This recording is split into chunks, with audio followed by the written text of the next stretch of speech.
Welcome to Trashy Divorces. Welcome back, everybody. I'm Alicia. I'm Stacie. Get comfortable. We got some really good stories today. Some listener-suggested divorces for both of us this week. And we went into recording both of our stories without an actual theme song. Which we normally know. We normally know, but we didn't know the through line. So you're going to hear a lot of potentials, but we've gone with Tusk. We have Fleetwood Mac. Go back and see that episode. It's one of my favorite, yeah. It's one of my favorites. It's one of our listeners' favorites, too. It was Fleetwood Mac, Carly Simon, James Taylor. It was a really good one. All right, so why don't you tell listeners about your jaunt through the Italian... High fashion, trashy divorce. Yeah. Oh, God. Maurizio and Patrizia Gucci. It went poorly. Oh, God. It went so poorly. It was the divorce that rocked the 1980s in the scandal tabloid world, and the murder that rocked the 1990s. There's a little true crime adjacent. Yeah. It's all pretty scandalous. Stacie, who are you revealing the portrait of today? Sure. I have former Cars front dude Ric Ocasek and supermodel Paulina Porizkova. They didn't complete their divorce before his death at the age of 75, and I don't know that they would have. I just don't know. Anyway, it's a sad story. Yeah, it's a sad story. I really like the Cars music and feel kind of sad about the whole thing. So it's I don't know. You should go down to your super cool subterranean basement and work it out. And eat my sad candy with your triangular bow ties and shit. Anyway, hey guys, thank you for joining us again. Before we get started on the episode this week on Patreon, we are still moderately consistent in our trash candy quarantine link. There's a whole super free trash candy link. Stacie, you can get it at bit.ly/trash candy quarantine. And if you check your show notes on your podcast app here, it'll link directly to it. Just hit play on anything. Yeah, there's a bunch of free trash candy. This week on Tuesday, we posted up the 3-part Trashy Tutors episode that I did back at the end of the year about the Shakespeare authorship controversy, which was pretty fun. Yeah, it was. This week for our patrons, you had a super burning hot. The Jimmy Swaggart story for for the Church of the Flaming Dumpster Fire. You had a good bonus divorce with the Spy Who Bugged Me. Oh yes, that guy. Too stupid for his own good. Yup. I covered in our April in Paris series the tale of Shakespeare and Company and Adrienne Meunier and Sylvia Beach and their sweet love affair and Paris, and it was all good and so much fun. It was very sweet. That one left me misty. It was a good story. Which does not normally happen on the show. You're a heartless animal. I am heartless. There's fresh new content coming this week, both on that Trash Candy Quarantine link and Patreon. Yep. Thank you, everybody, for putting us in your ears during this time. We are humbled.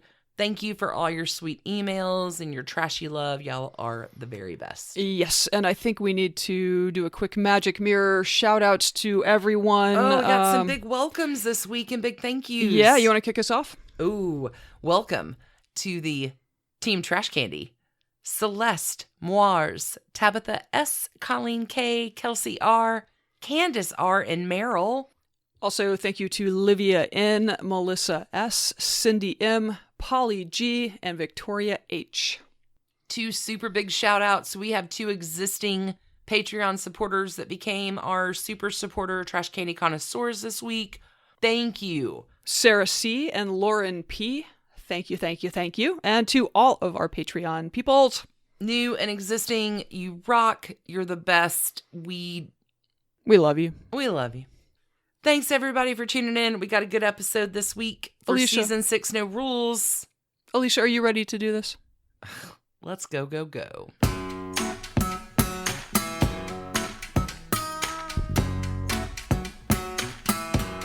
Alicia, you have a divorce and true crime and high fashion and the world should all catch fire and explode? What?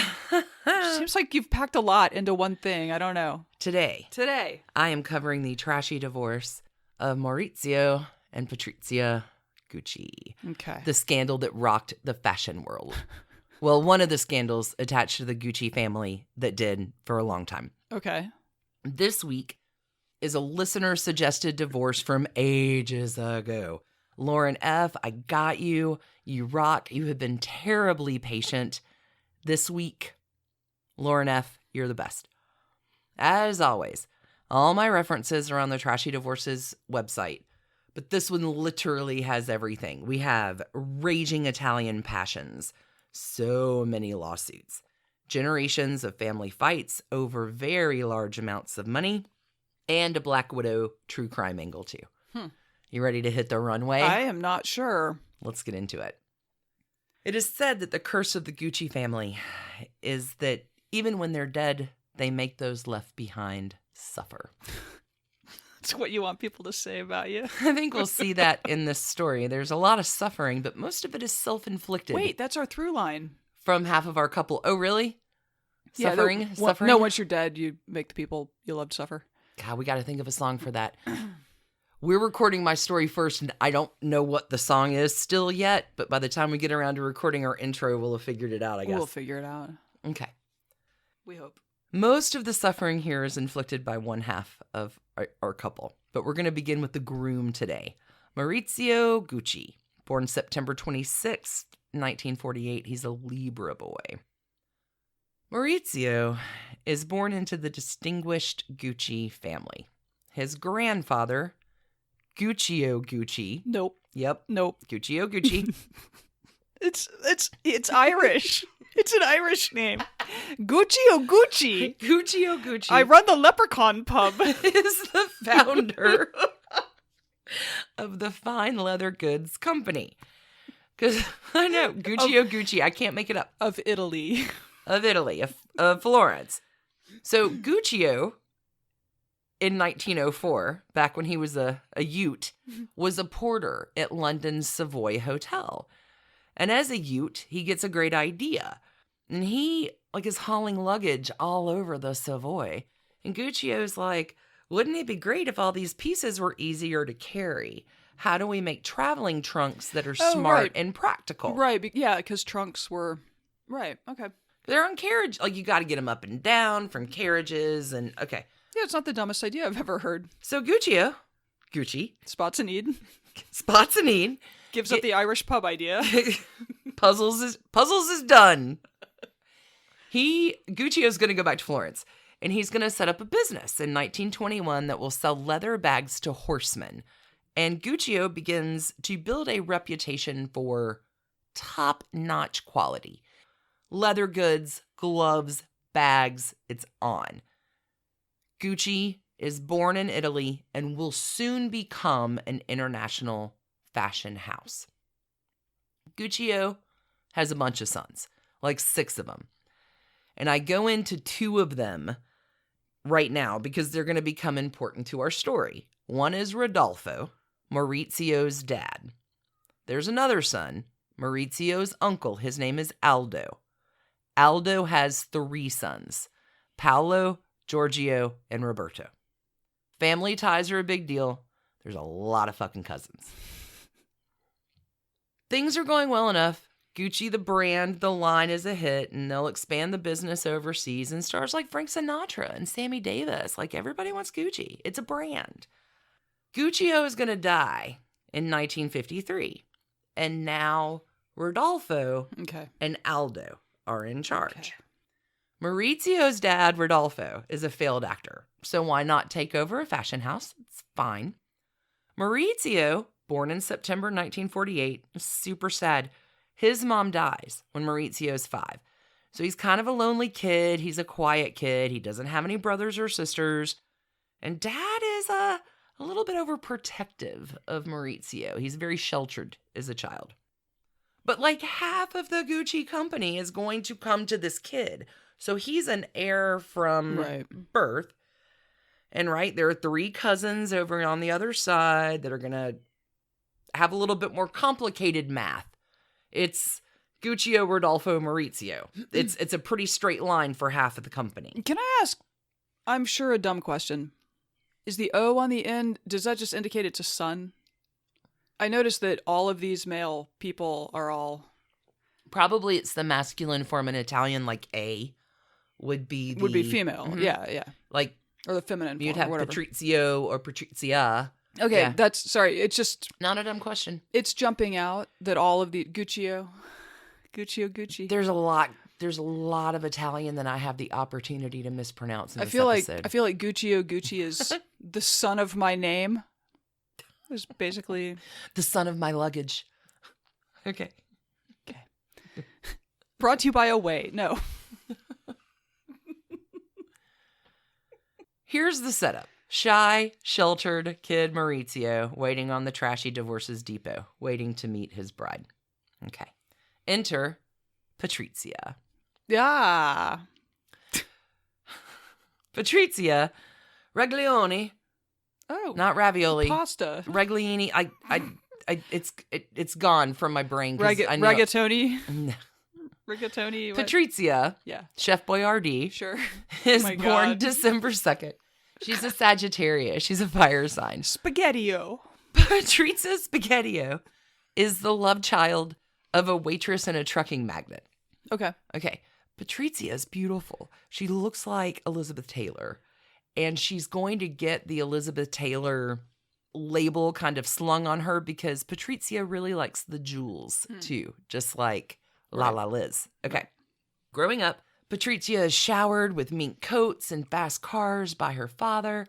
And Patrizia, up and coming, is going to work her way up the social circuit. She will meet Maurizio at a party in the early 70s in Milan. And she says that Maurizio falls madly in love with her. He thinks that Patrizia is exciting and different.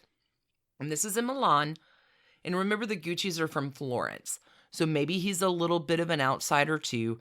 Patrizia says, I didn't think much of him at first. He was just the quiet boy whose teeth crossed over in the front. I know. Patrizia doesn't pay him too much mind because there are plenty of other boys chasing after her. But Maurizio has never seen anything in his life like Patrizia. And he will chase her harder. And he's got to have her. And he's got money and influence. And Patrizia is like, okay, maybe we can get you to a dentist. So, Patrizia, don't forget, has plenty of family money herself.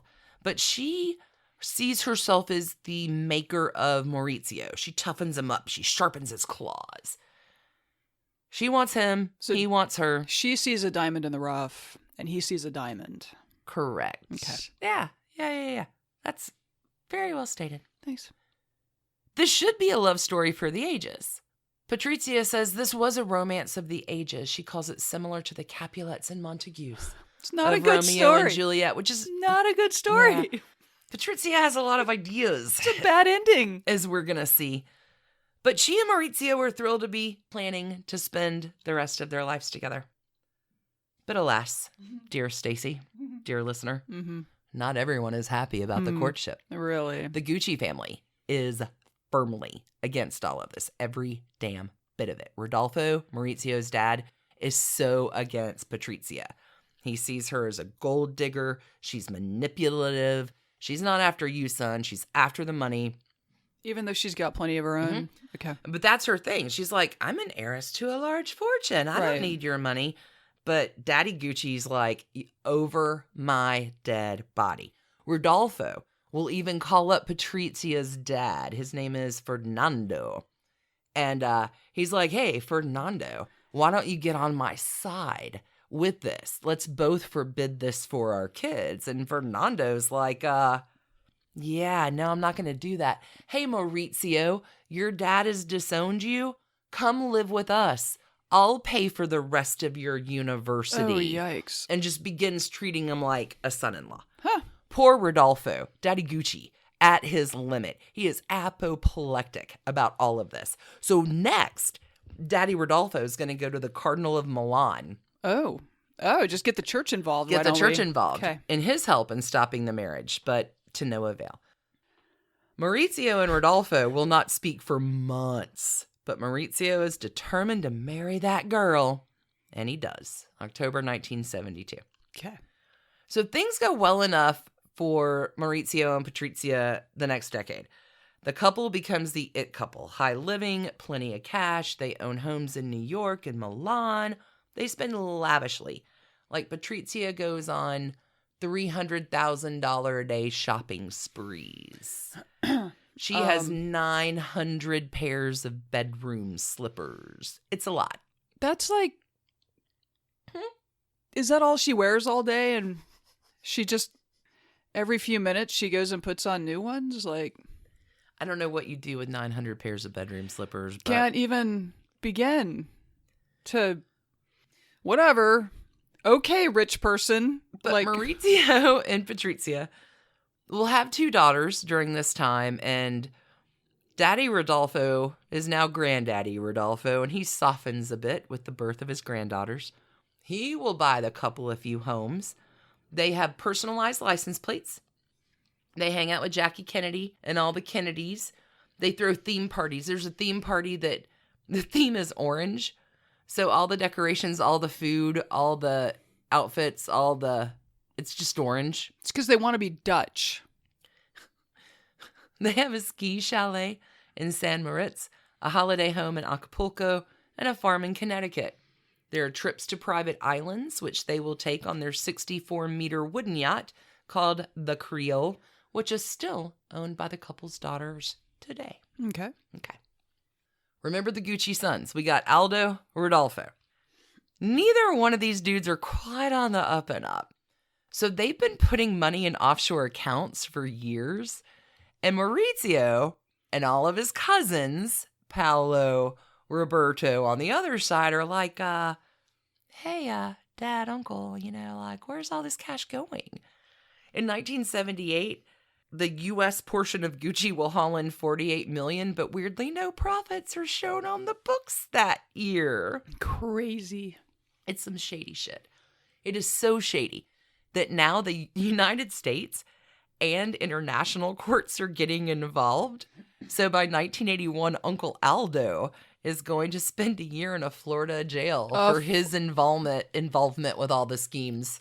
Of all the places, Florida is the one that can make it stick? Okay. The Gucci family are averaging about 20 lawsuits at any given time. Jeez. And there are 6 Guccis on the board, right? Aldo, Rodolfo, 3 cousins, Maurizio. Okay. None of them can agree on a damn thing. And they are all double-crossing each other at all times. And all of this legal wrangling is hot news for now. Seriously, this is a trashy family. It's its own episode all on its own with all of this, but we're here for the divorce. But there's a little bit more. Because in 1982, the Guccis will begin licensing their brand. So they get a lot of really quick, fast cash, but the brand is now not on the high end. They've sold the name, but Gucci's being printed on cheap canvas bags. Right, They're in right. low-end stores. Yeah. And Maurizio is y'all, Milan is about to become a fashion capital in the world, and we have a gold mine on our hands. We have to get our brand back, y'all. This is stupid. Everything changes in 1983 because Rodolfo, Maurizio's dad, dies. Now, Patrizia has had a decade to work on the making of Maurizio. And Maurizio, upon Rodolfo's passing, inherits $230 million and half of Gucci's shares. Rodolfo's death will also begin another family feud because all those cousins are splitting over the other 50%. So Maurizio has control. Okay. And Patrizia is like, now is your time, baby. Seize control and make all of your dreams come true. And Patrizia is really pushing Maurizio, who's beginning to have less and less patience for his loudly critical and cannot stop complaining wife. And at a certain point, Maurizio one day, this is May 1985, packs an overnight bag, kisses his wife, kisses his kids, and never comes back. Wow. Maurizio out. So now the fight is on because Patrizia is pretty pissed. She's pretty pissed for a lot of years. It's going to take another 6 years for the divorce to be complete. Every time Patrizia gets a settlement offer, she calls it mere lentils. and she keeps upping the ante in renegotiations. But after a very long battle in court, Patrizia and Maurizio will finally divorce in 1991. Patrizia Reggiani, haha, that's actually what it really is. Okay. Collects the equivalent of about $500,000 in annual alimony and some outright millions just for getting the deed done, and her kids are taken care of. Yeah. But she's spending it all. She's spending everything she has, and she's spending everything that's coming to the kids because of the lifestyle and all that. Patrizia claims to be more Gucci than the actual Gucci family. Oh, of course she is. It's her brand. She's pretty attached. Huh. In 1992, Patrizia is diagnosed with a brain tumor. It is the size of a billiard ball. There's surgery. Great news! Tumor's benign and is removed with no negative consequences. Great. Patrizia, you have $500,000 a year, 2 lovely girls, shit ton of money. Your health, stop there. Patrizia, you're good. Be content with your blessings. And is that what happens? No. Does she stop there? Content with her blessings? Patrizia does not stop there, dear. By 1992, Maurizio will actually take full control of the company. He figures out a way to finagle all the cousins, get their particular nuts and their particular vies, and Maurizio gains control. He, once he does, is going to sell off all the Gucci holdings to this Anglo-Arab company called Investcorp. Figures differ here, but he's scraping anywhere from $120 million to $190 million on that payday. It's a lot of money. Yeah, it's a lot of money. Even at the low end, a lot of money. Patrizia, who has been lying low, mad about everything that has happened, but not causing too much of a kerfuffle, now decides to kerfuff. Oh, and the kerfuff is on. The kerfuff is on. Patrizia is consumed by her stake in Maurizio selling the company and consumed about what her daughters get. And she is talking to anyone who will listen.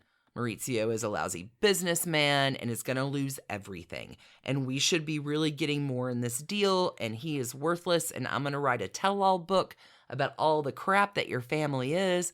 And like Patrizia, motivated by money, is so upset with this move and how to gain financially in it.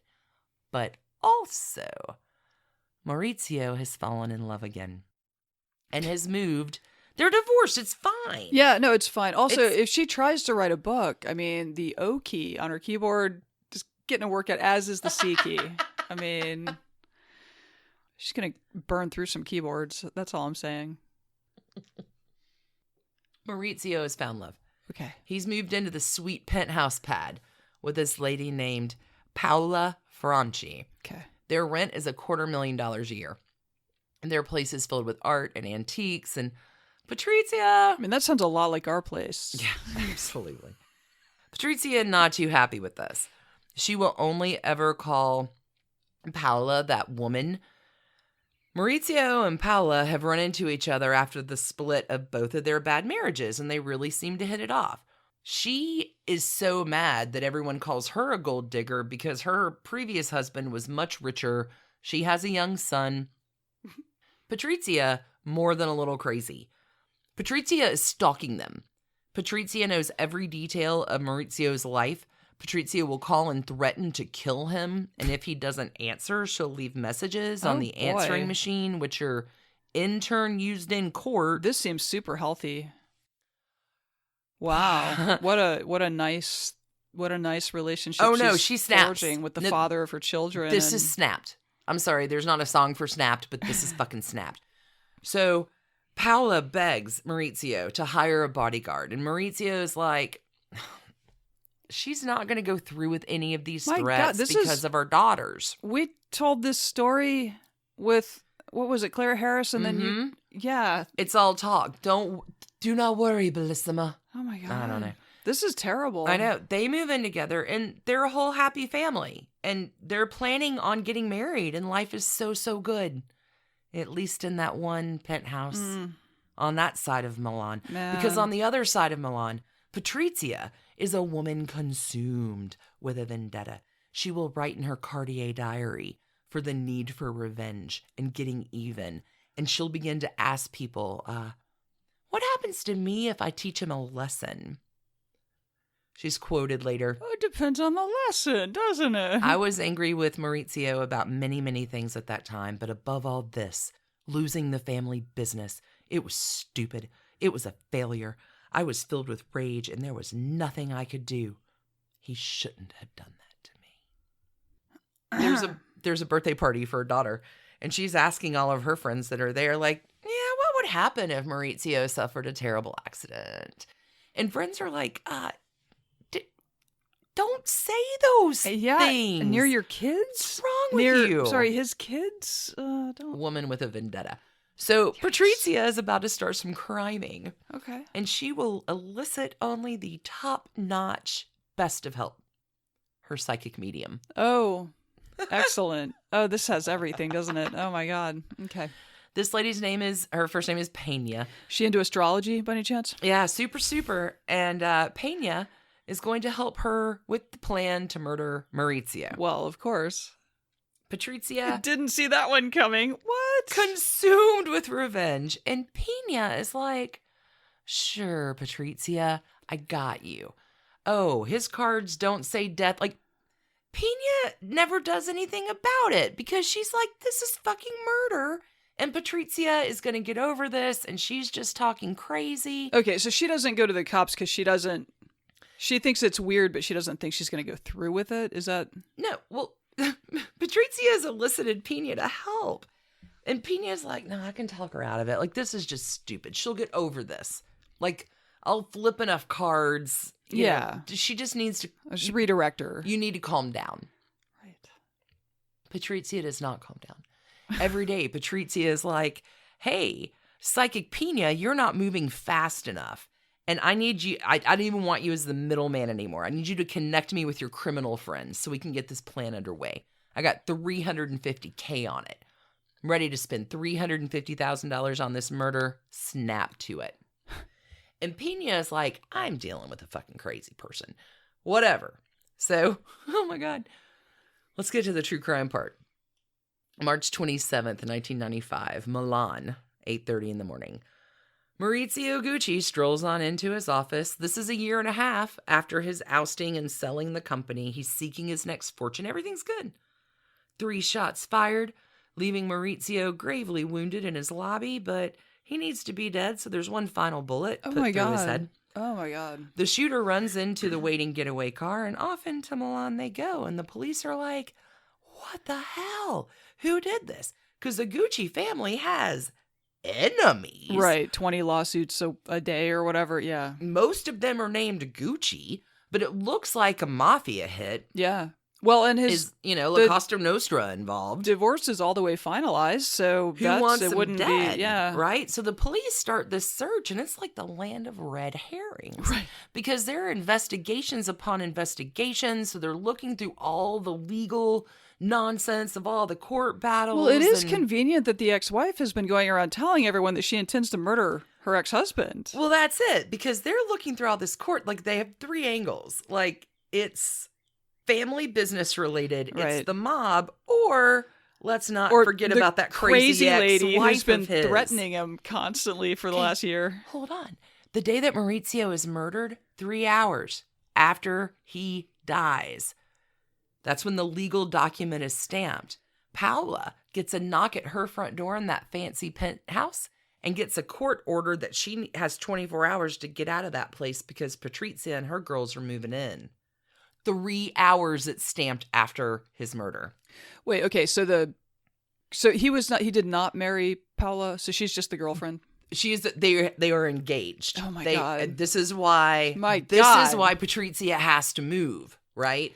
Because Paola's his wife, and he has a step kid. Yeah, the ex-wife is evicting the fiance. That's exactly 3 hours after he dies. The papers are stamped. You need a GTFO. It's quick. Oh my God! Wow, what do you have to pay a lawyer to get that kind of rapid response? So the cops are like searching and looking at all these company records, but they are highly suspicious of Patrizia But 2 years go by. Nothing. No leads, no clues. And then one day, there's a phone call, like 2 years later, to the fuzz. And the caller's like, hey, psst, I know who did this.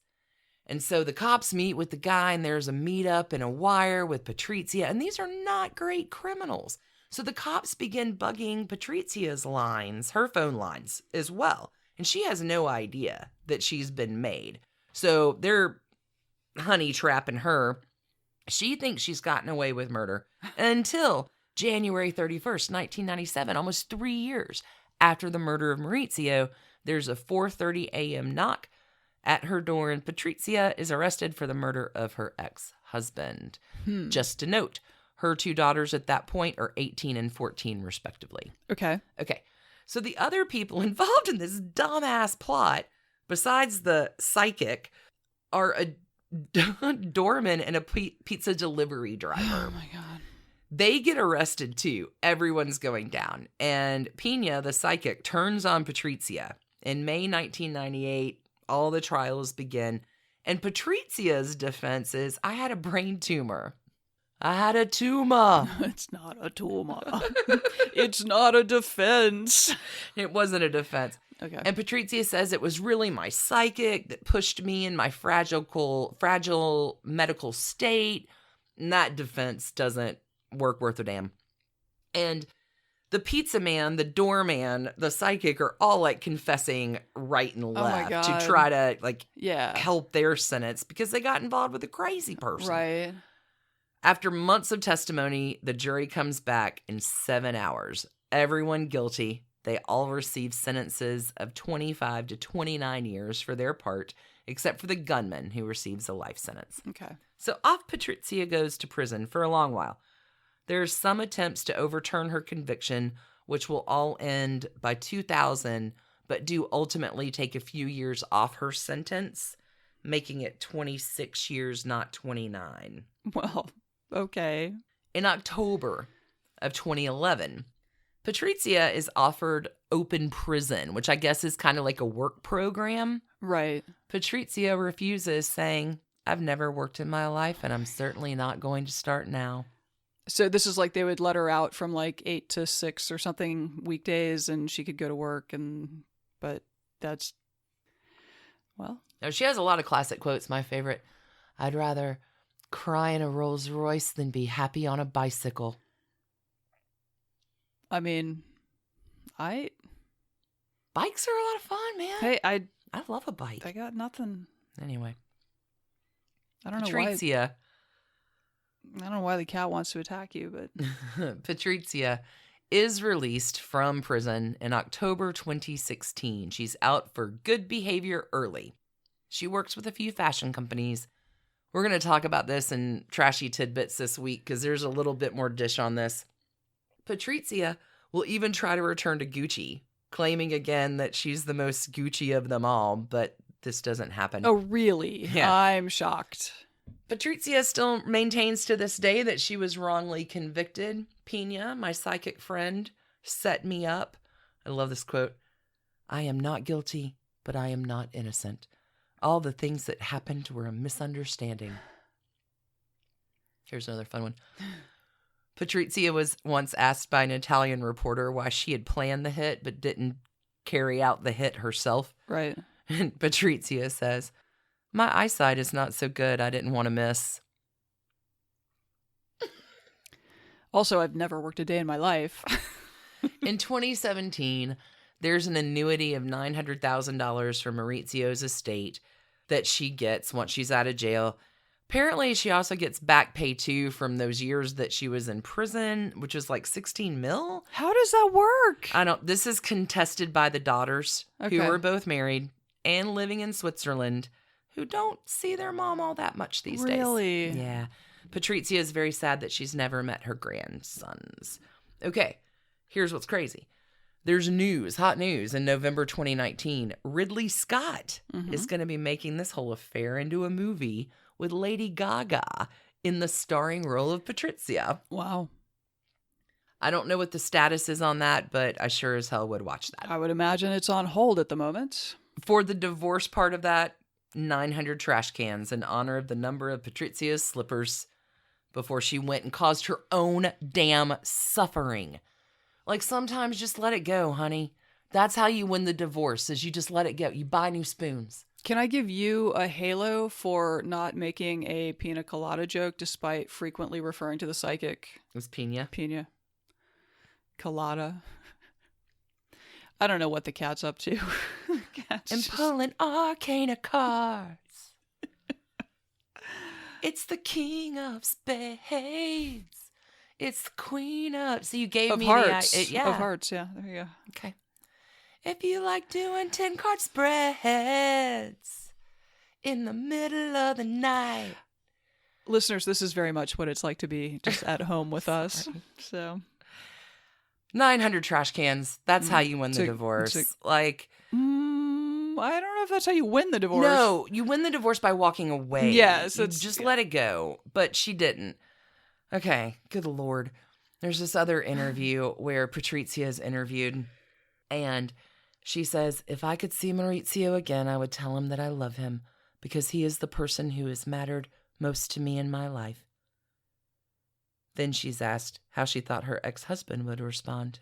And Patrizia says, I think he'd say the feeling wasn't mutual. The trashy divorce, the 900 trash cans. I'm not going to rate a trashy murder because that part is really, really bad. But I feel like there was a lack of mutuality there, yeah. Yeah. She did serve her due sentence for that. Patrizia is out now. She's living with her 89-year-old mother. And, her kid, it's kind of a sad life. Made your choice. We do not recommend murder here at Trashy Divorces. We discourage it, yeah. We actually encourage you calling our sponsor, BetterHelp. Let's listen to an ad from them and then come back to your story. We will go right to that. We will cue some music and come back. Therapy, always better than murder. Friends, do you have things interfering with your happiness or preventing you from achieving your goals? We have something that can help. We really do. BetterHelp is a service, licensed therapist, professional counseling, not self-help.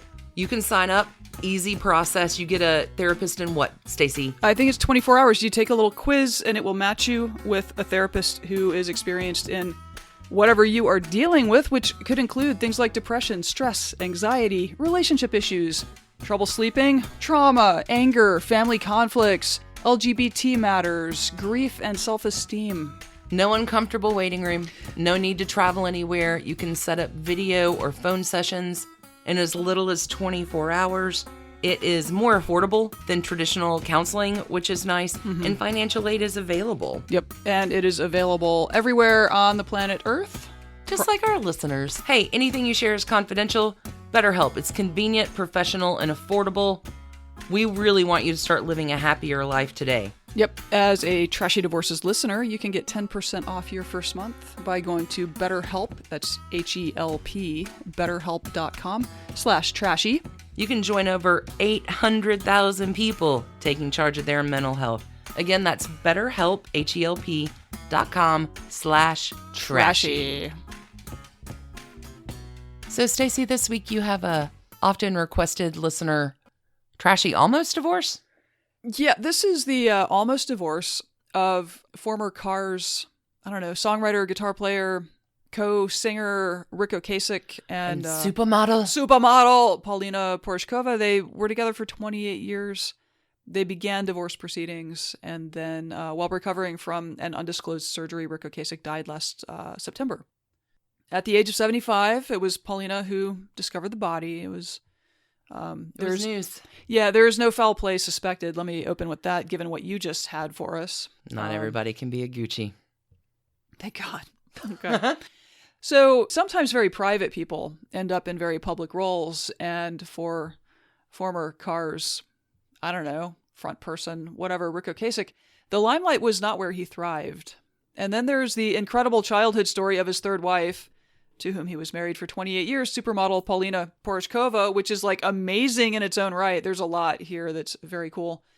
They had separated not long before Rick died in September of 2019 at the age of 75.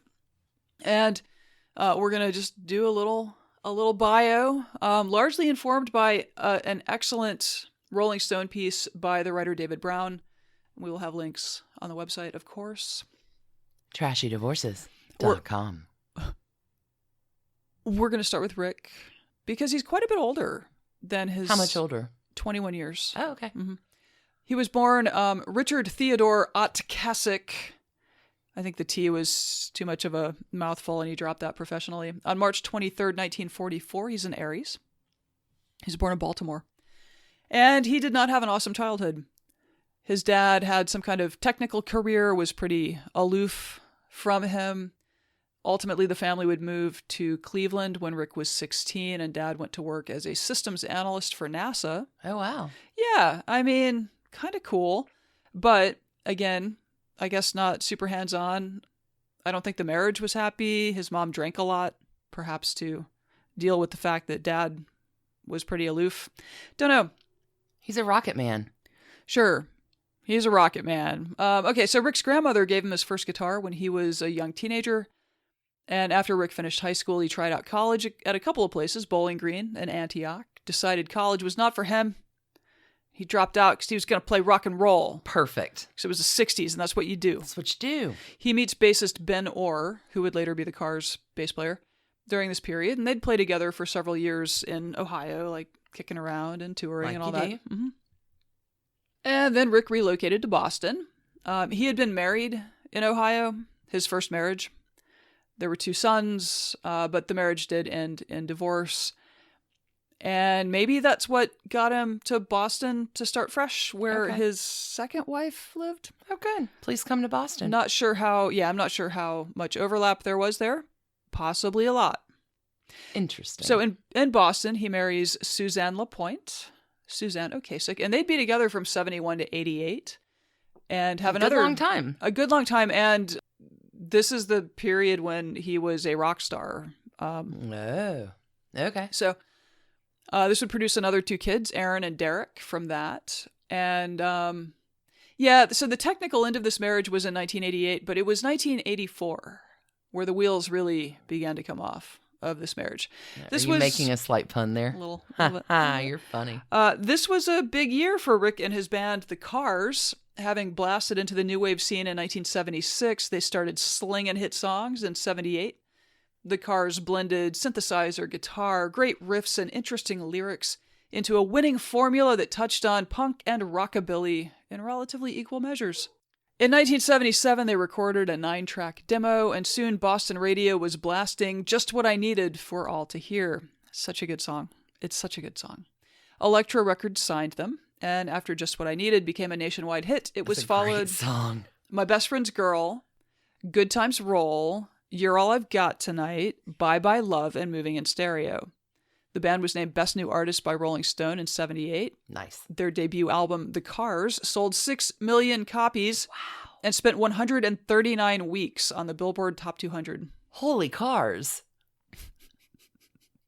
This was followed by Candio in 1979, which reached number 2 on the charts. There were a couple more sort of increasingly experimental records. They were not as well received as happens with experimental records. And this is kind of where Ric's passions, I think, started to diverge from the rest of the band. Like, I think he was just kind of getting creatively bored. Like, he could write a pop song. That's fine. It wasn't driving him. Oh, wait. More puns. Okay. They took a little hiatus in 82, and they get back into the studio to record Heartbeat City in 1984. Okay. This would become a smash hit, spawn radio staples that persist to this day, and as a spiderweb, Mutt Lange, Shania Twain's ex-husband, Really? produced this record, and Mutt Lange. Ric hated pretty much every moment of the experience. Fantastic. Yeah, he said, like Mutt was such a perfectionist, it would take him like 3 days to get a bass line right. Oh, no. And he just said it was so much, like there was no spontaneity to it. There was no... Now It's not experimental music, man. This album did remarkably well. Mutt Lange has that touch. Mutt Lange does that. Okay, so that's the trade-off, right? This is also where we're going to park Ric Ocasek and the Cars at the Trashy Divorces Depot, where they will probably... Just revving his engine. They're just going to sit in the vehicle, smoking cigarettes and listening to the radio. Fantastic. We're going to introduce his third wife. This is the zaniest story I've come across in a while for this podcast. Oh, goody. Tell me. Paulina Porizkova was born April 9, 1965. She's an Aries, too. Oh, good Lord. Really? Yeah. Oh, baby, Aries, babies. Oh, that's not even the relevant part of what I'm about to tell you. In then communist Czechoslovakia. Her childhood is basically the stuff of spy thrillers or like a plot line in a Cold War geopolitical drama. When Paulina is 3, her parents flee Czechoslovakia for the city of Lund, Sweden, because of the Warsaw Pact invasion of 1968, where the Soviets put down what was known as the Prague Spring. And I guess her parents were anti-communist agitators. So parents but they drop off their 3-year-old daughter with grandma, and they flee for their lives, I think. Is it strange right now that I'm hearing Tusk playing in the background, like the beginning of The Americans? This is amazing. Not strange. Tusk. Yeah, Oh my God. They sent 250,000 troops from Soviet and from around the Warsaw Pact into Czechoslovakia to put this down. Like, what? It was a big deal. It's a big deal. Her parents get to Sweden and they're like, okay, now we're gonna like contact the Czech government and like get papers to get our daughter out of the country. And the Czech government's like, ha, no. Also, no. Oh, and also, you traitors. No. So they grandma's got the baby and the parents are like, oh my God, stuck in Sweden. The Swedish press gets into this story, and it gets even wilder when her mother, who then was pregnant again. So I saw it described as returned to Czechoslovakia, which is the Czech Republic now, by the way. It's also possible she tried to sneak in or smuggle herself back into the country to rescue her kid. I saw it described as to rescue her daughter. Okay. Yeah, well, mom gets caught. Oh, no. So she's arrested. And then they're like, well, you know what? Here, it's house arrest. And so for the next 7 years. What? They are all just trapped in Czechoslovakia. Mom, Paulina. Grandma. And then the son who's born. So her younger brother. Okay. Paulina's younger brother.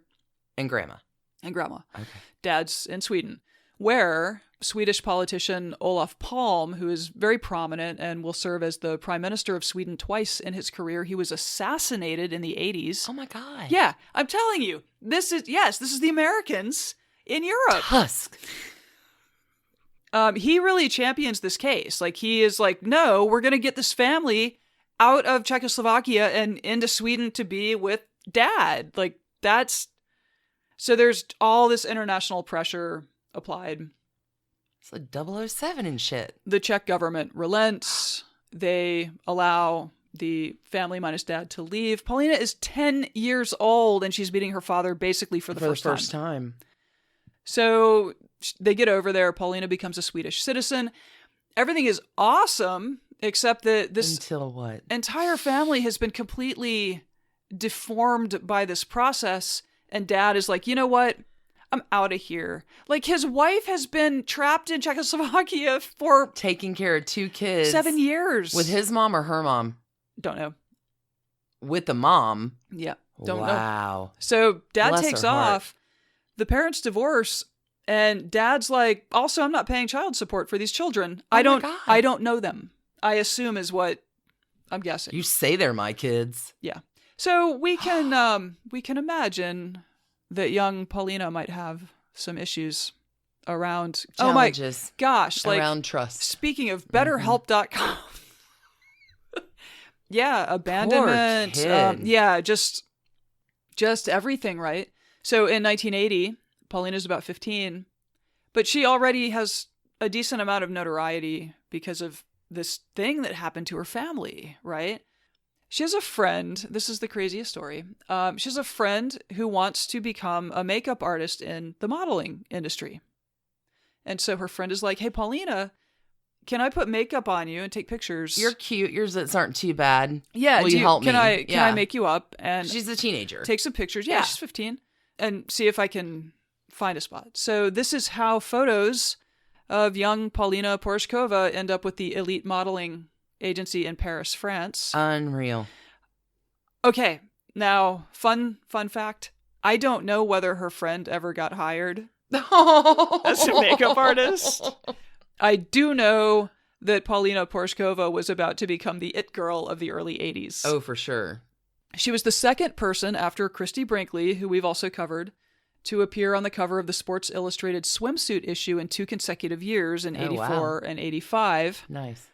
And this is also where we're going to kind of circle back around to the depot to check in on Ric Ocasek, who will shortly need to make a music video for a song called Drive, which he does not sing. I think, is it Ben? I think it's Ben Orr who sings that. Timothy Hutton, the actor, directed this video. I had no idea. Did he really? Mm-hmm. I didn't know that. And so he hires this hot new model. And in the video, like, she and Ric Ocasek are like kind of playing out the breakup of their relationship during all of the lyrics. Anyway, it's a very 80s kind of video.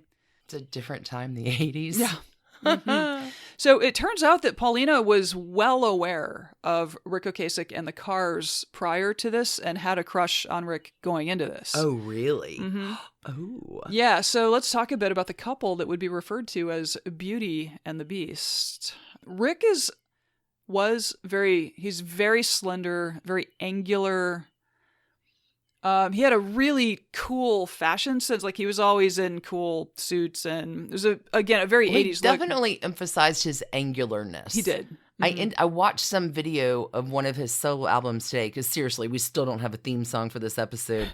And he's rescuing a dead girl, and there's a hobbit and a motion in motion or something. Sounds very 80s. But he's very angular. He's a very angular fellow. He would have been a great elf in Lord of the Rings. I don't know why he didn't go for that role. I thought Marfan syndrome when I was sort of trying to figure out how to describe him, which is what Abe Lincoln may have had. He was very tall, very willowy, thin, very tall. Mm-hmm. Interesting. And it can lead to cardiac problems, which... Okay, so... Suffice it to say, though, Ric Ocasek is not someone you necessarily look at and think, whoa, I bet that guy does great with 18-year-old supermodels, right? Like, he's, I don't know, he's not George Clooney. I mean, Julia Roberts-Lyle, love it. Yes. I guess he's got to be charming. Oh, for sure. It seems like he's, yeah. Well, and these two, they had tough childhoods, differently tough, but there was a lot to bond over. Also, Paulina is not just any old supermodel, right? Like, you know, Ric's dad was distant, his mom drank, it was bad, but like, she had this bonzo international incident of a childhood, and Tusk. Yeah. And I think that her father's rejection, like, she must have dreamed of that every day of her childhood. Then it happens, and like, in no time flat, it just implodes. Like, just for sure. It must have been terrible. So Ric is like 21 years older. And she said that she found that really comforting. So after his death, she told CBS Sunday Morning, quote, "Rejection and loneliness were such traumatic specters in my life. And being with a man who possessed me, who fully possessed me, was really comforting. He was still the man that I loved and that I had grown up with, and I couldn't really imagine life without him." On the Beauty and the Beast moniker, she laughed about it to the Huffington Post in 2017, saying, "Well, I guess I have a different kind of taste. I don't go for the pretty boys. They don't age well." That don't impress me much. Yeah, she was like, I'm not sure how this came up. I don't know if the reporter was like, well, what about George Clooney? I don't know, but somehow... Like, what about Brad Pitt? Yeah, somehow George Clooney was in this, and she said that George Clooney is attractive because he's smart and funny, but if they were to be intimate, she would have to close her eyes because, quote, "My husband is the sexiest man in the world 27 years later." Well, that is really nice. Yep. Paulina? She would describe Ric, who she called her perfect man, this way, quote, "A combination of Mr. Spock, David Bowie, Jesus Christ, and Chopin." I think she liked him. That is quite a visual. So they start dating, which is a little problematic because he was, of course, married. Things became serious enough that he divorced his second wife in 1988. This is the same time that Ric leaves the Cars. Oh, wow. They're really top of the world, and he just wasn't enjoying being famous. He wasn't enjoying touring. He felt like touring had damaged his earlier marriages. So in 1989, he and Paulina get married in St. Bart's, and then they move into a sweet 1850s townhouse in Manhattan with like 20-foot ceilings. And What? Ric builds a studio in the basement. Ooh la la. And he spends the next few decades working with bands like Weezer and Bad Religion and Not a Surf and Guided by Voices and La Tigra and more. Oh, and No Doubt. Oh, okay. And No Doubt. They're a potential for our song, too. There's a lot going on. True. Weezer bassist Matt Sharp told Rolling Stone, quote, "It's not an understatement to say that my life and the lives of the guys in Weezer would be completely different without having that connection with Ric." Bad Religion's Greg Graffin says, "He was really encouraging. He said, 'You're an artist. The basics of songwriting is art. You've got that.'" Paulina continued modeling with some acting, including winning the highest paid modeling contract of all time in 1988, a $6 million Estee Lauder gig for a black and white TV and print campaign that was widely praised. She's written children's books and young adult books, and she's written for HuffPo. She's appeared widely on television over the decades and even in a few films, some of which were pretty well reviewed. That's amazing. She really does seem to be a very talented and thoughtful and like just normal person. I caught her CBS Sunday morning interview when it came out. And I'm like, she just is so normal. And they weren't ever trying to be any kind of like Hollywood couple. Like, apparently when he worked with Weezer, he told them not to. He was like, you guys need to move to New York for a while to make this record because like the LA scene just isn't gonna give you what you need creatively to do it. So come on up over here. Come on up to where I am and we'll get gritty with it. And then they made the sweater song. Who knew? This sounds like the nicest couple ever. What happens? Okay. So in the mid-90s, Entertainment Weekly captured a light moment between them with Ric saying to Paulina, "It's okay, honey. I don't think you're a beast." Oh. In 1993, the first of their two sons were born, Jonathan, and in 1999, Oliver joined the family. Also, these young men are gorgeous. Gorgeous. Gorgeous. I've seen pictures. Okay. So it sounds like Paulina had relationships with Ric's other kids as well. One of his stepsons illustrated her children's book in 92. Awesome. And then, like, for the next couple of decades, they were just a married couple in New York doing their things, doing their creative things. They'd work together on various stuff and work awesome. Separately. He spent time in his subterranean studio, producing music for bands, working on his own experimental stuff. People were constantly asking about, whether the Cars were going to get back together. But he was just kind of bored. Dude, I got money. I got a hot wife. Like, I'm fine. He actually was like, at one point he said, I've got a great life where I can do whatever I want to do. And I don't want to do that. I've done that. I'm good. Yeah. Did that already. That's how you win. So, I think there was also some sort of burnout on his part by how misunderstood his work was with the Cars, because he was kind of broody and he embedded quite a bit of darkness in his work. After his death, Paulina would tell Rolling Stone, quote, "When people sing a song like Let the Good Times Roll unironically," and then Rolling Stone is like, includes lyrics, "Let the good times roll, let them knock you around, let the good times roll, let them make you a clown." And she's like, did they pay attention to the lyrics? Do you know what you're singing? These are not happy, cheerful lyrics. The darker stuff is more who he was as a person. He really tried to put his childhood aside and not revisit it, but what was underneath was a lot of pain. Also, he really just never took to the spotlight. And again, he really didn't enjoy touring. One of the guys from the band was like, yeah, he was not a hello Cleveland kind of guy, That just wasn't what he wanted to do with his time. So yeah, there was all of this interest in a Cars reunion and he could not get his mind there. And then in 2000, his old friend and bandmate from, the 60s in Ohio, Ben Orr, was diagnosed with pancreatic cancer. So the two reconciled, but it killed Ben, and that shook Ric pretty hard. So a few years later, the remaining Cars members teamed up with Todd Rundgren.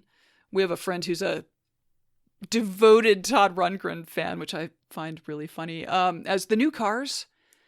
And so they'd play Cars hits and Rundgren hits, and I'm sure it was a great show. And for every middle-aged person in the mid-sized concert venue hall in America. And later than, yes. Okay. So Rick did finally agree to record a new Cars album in 2011 called Move Like This. The band wanted to tour, and Rick was like, I'll do a month. Dude, I got the sweet subterranean studio basement. I have a studio / dungeon. I got a man cave. I'm 70. I'm pretty solid. Yeah. So they go out on the road for a month, which I guess like a lot of the tensions from the past also sort of reasserted themselves, and he was just like, I don't need this. So did you hear? I got the sweet subterranean studio basement. In April 2018, the Cars were inducted into the Rock and Roll Hall of Fame. Good on them. Mm-hmm. And in May of 2018, Paulina posted an Instagram message that read, quote, "Our family has always been and still is a well-built car. Metaphor alert. When the four of us are together, we can go wherever the road takes us. But as a bicycle, my husband and I no longer pedal in unison. So we're ditching the bicycle. Rick and I have been peacefully separated for the past year. The photos of our happy family are, in fact, happy family photos. We are just no longer a couple. The love we have for one another is so wide and deep it's practically tangible. And that sort of love can never disappear. Expect to keep seeing happy family photos. As I'm sure you can understand, out of respect for our children and each other, we will not be commenting further, here or elsewhere, at this time." Wow. That is some serious happy talk Crying right there. in the Rolls Royce, not happy on the bicycle. Yeah, it doesn't sound like it was actually that reflective of reality. Bike is in the garage sale. Yeah, so after Rick's death, which followed an undisclosed surgical procedure that Paulina and the kids were helping him recover from, and it was Paulina who found his body. I think I said all that stuff at the front, too. Sorry. She would tell CBS, "Suddenly in our marriage, it seemed like only one of us wanted to be married, and that was me. I just know that it's really hard to be married to somebody if you're the only one putting in all the work. And maybe it was age. Maybe he was just tired. Maybe I was too. Maybe I took too much energy to love. I don't know. It's possible." But when it came time for Rick's will to be read, it turned out Rick had had some thoughts beyond that Instagram post. In the will, he wrote, "I have made no provision for my wife, Paulina Porizkova, as we are in the process of divorcing. Even if I should die before our divorce is final, Paulina is not entitled to any elective share because she has abandoned me." Wait a minute. He found a way in recovery from surgery to rewrite his will saying even if we don't get this shit finished, she gets nothing? I think he probably updated it before the surgery. I think I saw that the will was updated in August and the surgery was... He probably did it before the surgery is what I'm... And since we don't know what kind of surgery it was, like I wonder, he may have had an underlying medical condition that he just didn't feel like was anyone's business. But it also could be something like he got a facelift and also didn't want that to be anybody's business. Like it's really, that part's a conundrum to me. Interesting. Anyway, so yeah, he just cut her right out. His oldest two sons from his first marriage were also left out of his will, but there was page 6 spoke to a lawyer who suggested that there may have been like another trust fund that they already, because they would have been in their 40s at that point. Like long, yeah, they'd probably been taken care of. Long in the teeth. Otherwise, yeah. Look, it's impossible to know what happens in another person's marriage, but it really does seem like these two just like got off page and then had extraordinarily bad timing. Paulina has filed suit as of January 2020 to attempt to extract some of the estate, noting that throughout their marriage, all of the fees that she earned from modeling went into the marital estate. They combined their... Ooh. Yeah, according to her. I mean, I don't know. Yeah, she was the top model of the century, for God's sakes. Mm-hmm. Like, you can't leave her destitute. Yeah. I don't know how that works, right? Like, theoretically, she would have the bank accounts once he died. Interesting. I don't know much about that segment of life and hope I don't learn that much about it for a long, long time.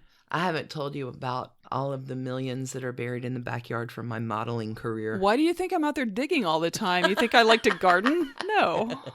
Okay. So there is one detail from David Browne's Rolling Stone piece that I want to specifically include during this time when so many are unexpectedly working from home or just staying home a lot more than they, understood that they would.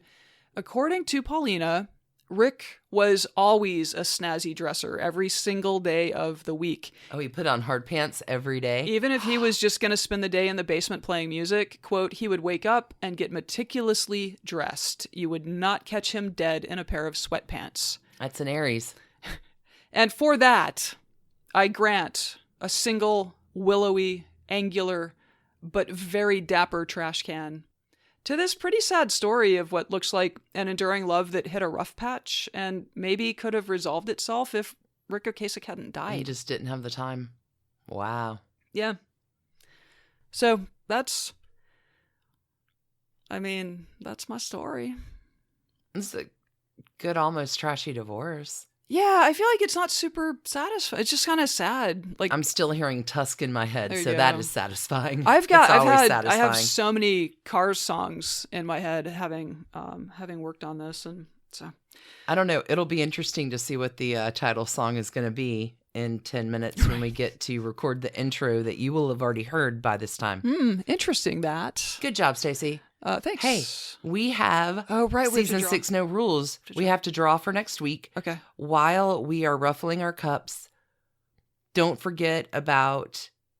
Oh, sure. bit.ly/trashcandyquarantine. We're putting new material up there each week. It's actually old material. Anyway, we're pulling stuff from behind the paywall. I don't know what's going to go up this week, but it's going to go up on Tuesday for everybody. Yep. So stay tuned for that. There's, 20 episodes of other stuff out there now. Yeah, if you have time to fill, please enjoy stuff we've had paywalled for a long time that's free. Okay, I have my cup. Go. You're first next week. You draw first. Oh. I've got mine, but I'm not looking at it until you look at yours. Okay. All right. And then I'm going to give a clue. A clue. Sherlock. Let me see it. Ooh, we're never doing this again. It's true. Yeah, this is one we said we'd never actually dive back into this group of people. This is a subject realm that we were never going to do again. Ooh, guess we're eating our paper. It's very real. It's, I don't know. It's a traveling cabaret act of bad decisions. How about that? That's good. Are you ready for mine? I am, yes. Okay. We've talked to Trashy Divorces All-Star. We've talked about him before in regard to a few stories. He's been a parallel figure, but not the profile. So you're saying he's always a bridesmaid and never a bride? Oh no. He was a bride plenty of times. Okay. I'm excited. Listeners have requested this one a bunch. I'm excited about this one. Okay. Cool. All right. That's what we got. Thank you for taking your time and spending it with us. Y'all are the very best. Yeah. Until we meet again next week. Or on Patreon. Keep it trashy. For sure. Stay safe. Wash your hands. Keep it trashy. We'll see you next week. Cheers, friends. Bye. Bye.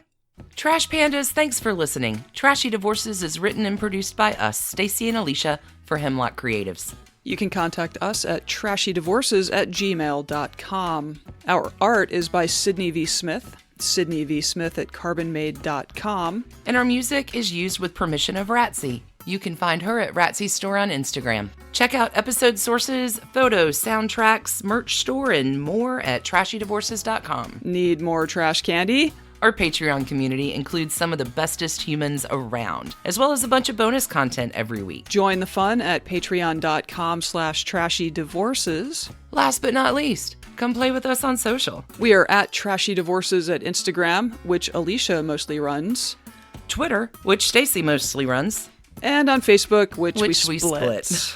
We also have a Trashy Divorces discussion group on Facebook if you want to chat with other Trashy Divorces listeners.